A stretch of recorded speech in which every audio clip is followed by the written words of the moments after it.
ಇಲ್ಲಿ ಒಳ್ಳೇದು ಕೆಟ್ಟದು ಅಂತ ಕೂತ್ಕೊಂಡು ಡಿಸೈಡ್ ಮಾಡಕ್ ನನಗೆ ಟೈಮ್ ಇಲ್ಲ. ಮಸ್ತಾನ್ ಯಾರು ಗೊತ್ತೇನೋ, ಬೆಂಗಳೂರಿಗೆ ದೊಡ್ಡದಾದ ಅಂಡರ್ ವರ್ಲ್ಡ್ ಡಾನು. ಇಮ್ಮಿಡಿಯೇಟ್ ಆಗಿ ಊರ್ಗ್ ಹೊರಟ್ಬಿಡೋ. ನಿಮ್ ಮನೆಯವ್ರ ವಿರುದ್ಧ ಕಟ್ಕೊಂಡು ಮೈನಾನ್ ಮದ್ವೆ ಆಗಕ್ ಒಪ್ಕೊಂಡೆ.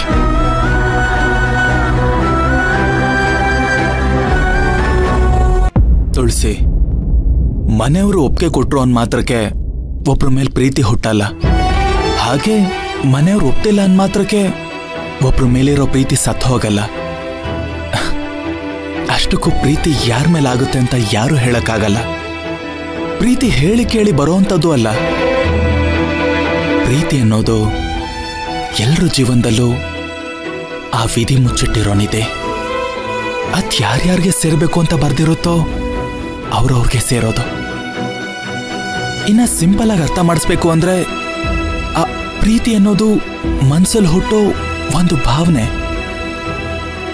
ಆ ಭಾವನೆ ನನಗೆ ನಿನ್ ಮೇಲೆ ಯಾವತ್ತೂ ಬರಲಿಲ್ಲ ತುಳಸಿ.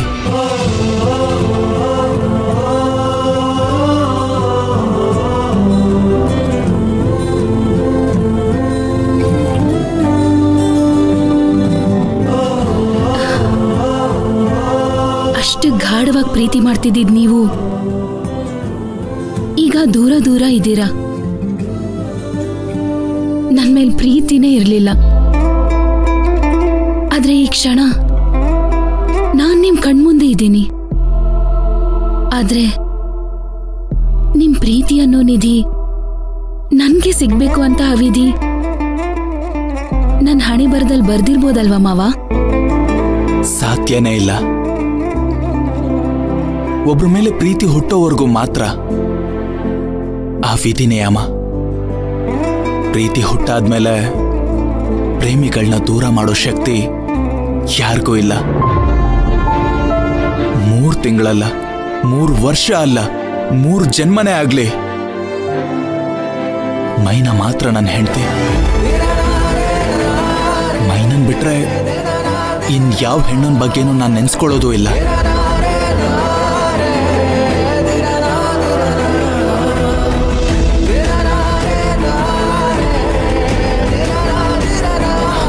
ಎಲ್ಲಿ ನೋಡಿಲಿ,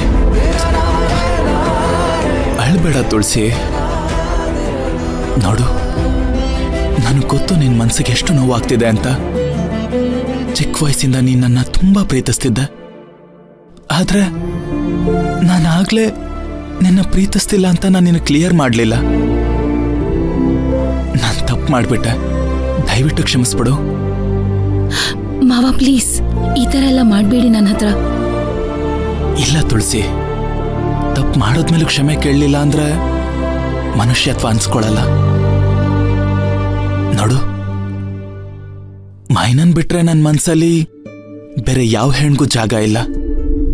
ನಾನು ಬದುಕಿದ್ರೆ ಮೈನಾ ಜೊತೆನೆ ಬದುಕ್ತೇನೆ. ಅವಳು ನನಗೆ ಸಿಗ್ಲಿಲ್ಲ ಅಂದ್ರೆ ಮೈನನ್ ನೆನಪು ಜೊತೆನೆ ಬದುಕ್ತೇನೆ.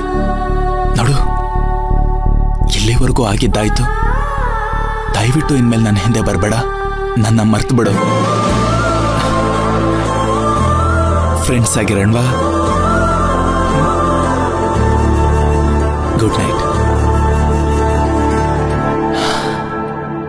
ಸೂರ್ಯನೇ ಸುಮ್ಮನೆ ಆಗಸವ ತೊರೆದರೆ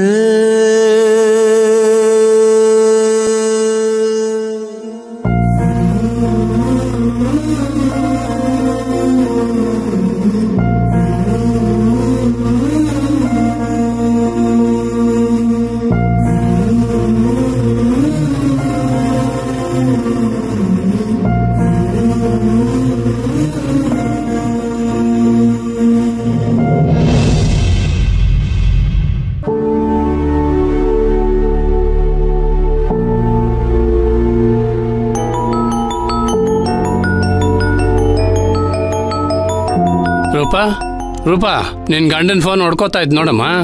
ರೀ, ಅದೇನ್ರಿ ನಿನ್ ಗಂಡ ಅಂತೀರಾ? ಲಕ್ಷಣವಾಗಿ ಅಳಿಯಂದ್ರು ಅಂದ್ರೆ ಆಗಲ್ವಾ? ಪರವಾಗಿಲ್ಲ ಬಿಡಮ್ಮ. ಅಪ್ಪನ್ಗೆ ಯಾವಾಗ ಸಿದ್ದು ಅವ್ರನ್ನ ಅಳಿಯ ಅಂತ ಒಪ್ಕೋಬೇಕು ಅನ್ಸುತ್ತೋ ಅವಾಗ್ಲೇ ಒಪ್ಕೊಳ್ಳಿ. ಸಿದ್ದು ಸಿದ್ದು ರೂಪಾ? ನಿನ್ ಫೋನ್ ರಿಂಗ್ ಆಗ್ತಿದೆ ನೋಡು.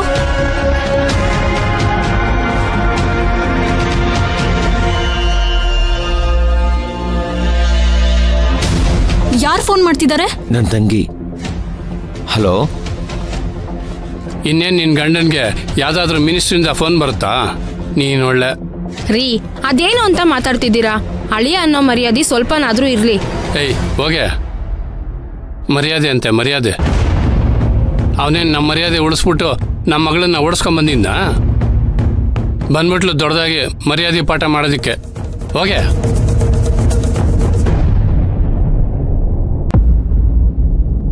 ಹಲೋ ಮೈನಾ. ಅಣ್ಣಯ್ಯ, ನಾಳೆ ಒಡವೆ ಬಿಡ್ಸ್ಕೊಂಡ್ ಬಂದ್ಬಿಡಮ್ಮ. ಇದನ್ನ ಹೇಳಕ್ಕಂತಾನೆ ಫೋನ್ ಮಾಡಿದ್ದು. ನಾನು ನಿಮ್ ಮನೆಗ್ ಬಂದ್ಬಿಡ್ತೀನಿ, ಒಟ್ಟಿಗೆ ಹೋಗೋಣ, ಸರಿನಾ? ಬೇಡ ಬೇಡ ಮೈನಾ, ಮನೆಗ್ ಬರೋದ್ ಬೇಡ. ಯಾಕೋ, ಯಾಕೆ ಈ ತರ ಹೇಳ್ತಿದ್ಯಾ? ಅದಕ್ಕೆ ಅವ್ರ ಅಪ್ಪ ಅಮ್ಮ ಇನ್ನೂ ಅಲ್ಲೇ ಅವರಾ? ಹೌದು ಮೈನಾ, ಅವ್ರು ಇನ್ನೂ ಇಲ್ಲೇ ಇದ್ದಾರೆ, ಇನ್ನೂ ತೊಲಗಿಲ್ಲ. ಲೋ ಅಣ್ಣಯ್ಯ, ಯಾಕೋ ಹಿಂಗೆಲ್ಲ ಹೇಳ್ತೀಯಾ? ಇನ್ನೇನ್ ಮೈನಾ, ಯಾವಾಗ್ಲೂ ಚುಚ್ಚಿ ಚುಚ್ಚಿ ಮಾತಾಡ್ತಾನೆ ಇರ್ತಾರೆ, ಕೊಂಕ್ ಆಡ್ತಾನೆ ಇರ್ತಾರೆ ಕಣೋ. ಹೋಗ್ಲಿ ಬಿಡೋ, ಅದಕ್ಕೆ ಯಾಕೆ ಬೇಜಾರ್ ಮಾಡ್ಕೋತ್ಯಾ? ಅವ್ರ ಮನ್ಸ್ಗೂ ನೋವಾಗೈತೆ, ಅದನ್ನ ಹೇಳ್ಕೊಳಕ್ಕಾಗ್ದೆ ಈ ತರ ತೀರಿಸ್ಕೋತಾವ್ರಷ್ಟೇ. ನೋಡು, ನೀನೇನ್ ಚಿಂತೆ ಮಾಡ್ಬೇಡ, ಹೋಯ್ತಾ ಹೋಯ್ತಾ ಎಲ್ಲ ಸರಿ ಹೋಯ್ತದೆ. ಏನ್ ಸರಿ ಹೋಗುತ್ತೋ ಏನೋ, ಈ ನಮ್ ರೂಪ ಅವ್ರ ಜೊತೆ ಸೇರ್ಕೊಂಡು ವಿಚಿತ್ರವಾಗಿ ಆಡ್ತಾ ಇದ್ದಾಳೆ. ಪಾಪ, ಅಪ್ಪ ಅವ್ವ ಬಂದಿರೋ ಖುಷಿನಲ್ಲಿ ಹಂಗ್ ನಡ್ಕೋತಾವ್ರೇನೋ. ಅದಕ್ಕೆಲ್ಲ ತಲೆ ಕೆಡ್ಸ್ಕೊಳಕ್ಕಾಗತ್ತಾ? ಸರಿ, ಅದೆಲ್ಲ ಬಿಡು. ಅಲ್ಲ ಕಣೋ, ಈಗ ನನಗ ಬ್ಯಾಂಕ್ ಎಲ್ಲಿ ಬರುತ್ತೆ ಅಂತಾನೆ ಗೊತ್ತಿಲ್ಲ, ಹೆಂಗ್ ಹೋಗೋದು? ಮೈನಾ, ಒಂದ್ ಕೆಲ್ಸ ಮಾಡು, ನೀನು ಮನೆ ಹತ್ರನೇ ಬಂದ್ಬಿಡು. ಅಲ್ಲ ಕಣೋ, ಈಗ ತಾನೇ ಬೇಡ ಅಂದೆ, ಆದ್ರೆ ಈಗ ಹೇಳ್ತಾ ಇದ್ದೀನಿ, ಒಟ್ಟಿಗೆ ಹೋಗೋಣ ಬಾ. ಬೇಡ ಕಣೋ. ಮೈನಾ, ನೀನ್ ಧೈರ್ಯವಾಗಿ ಬಾ, ಅದೇನಾಗುತ್ತೋ ನಾನು ನೋಡೇ ಬಿಡ್ತೀನಿ. ಅದಾಗಲ್ಲ, ಈಗ ತಾನೇ ಅದಕ್ಕೆ ಅವ್ರ ಅಪ್ಪ ಅಮ್ಮ ನಿನ್ನ ಒಪ್ಕೊಂಡವ್ರೆ, ನಿನ್ನ ಕ್ಷಮಿಸವ್ರೆ. ಈಗ ನಾನ್ ಬಂದು ಆ ಸಂಬಂಧನ ಹಾಳು ಮಾಡೋದು ನಂಗೆ ಇಷ್ಟ ಇಲ್ಲ. ಹಂಗೆಲ್ಲ ಏನೂ ಆಗಕ್ಕಿಲ್ಲ ಕಣವ್ವ, ನೀನ್ ಬಾ. ಅವ್ರ ಮಗಳ ಮನೆಗೆ ಬರೋಕೆ ಅವ್ರಿಗೆಷ್ಟು ಹಕ್ಕಿದ್ಯೋ, ನಿಮ್ಮ ಅಣ್ಣನ ಮನೆಗೆ ಬರೋಕ್ಕೂ ನಿನ್ಗೂ ಅಷ್ಟೇ ಹಕ್ಕಿದೆ. ನೀನೇನು ಯೋಚನೆ ಮಾಡ್ಬೇಡ, ಧೈರ್ಯವಾಗಿ ಬಾ. ಏನ್ ಯೋಚನೆ ಮಾಡ್ತಿದ್ಯಮ್ಮ? ಇವಾಗ ನಮ್ಗೆ ಒಡವೆ ಬಿಡಿಸ್ಕೊಂಬರೋದಷ್ಟೇ ಮುಖ್ಯ. ಅವ್ರಂಗಂತಾರೆ ಇವ್ರಂಗಂತಾರೆ ಅಂತ ಹೇಳಿ ಸುಮ್ಮನೆ ಕೂತ್ಕೊಳಕ್ಕಾಗಲ್ಲ. ನಾನು ರೂಪಾಗೂ ರೆಡಿ ಆಗಕ್ಕೆ ಹೇಳ್ತೀನಿ, ಒಟ್ಟಿಗೆ ಹೋಗೋಣ ಬಾ. ಸರಿ ಅಣ್ಣಯ್ಯ, ನಾಳೆ ಬೆಳಿಗ್ಗೆನೆ ಬರ್ತೀನಿ.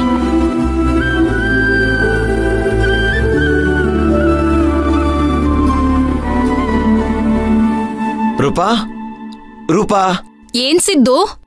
ರೂಪಾ, ನಾಳೆ ಏನು ಕೆಲಸ ಇಟ್ಕೋಬೇಡ, ಸ್ವಲ್ಪ ಬ್ಯಾಂಕಿಗೆ ಹೋಗೋದಿದೆ. ಬ್ಯಾಂಕಾ? ಯಾಕೆ?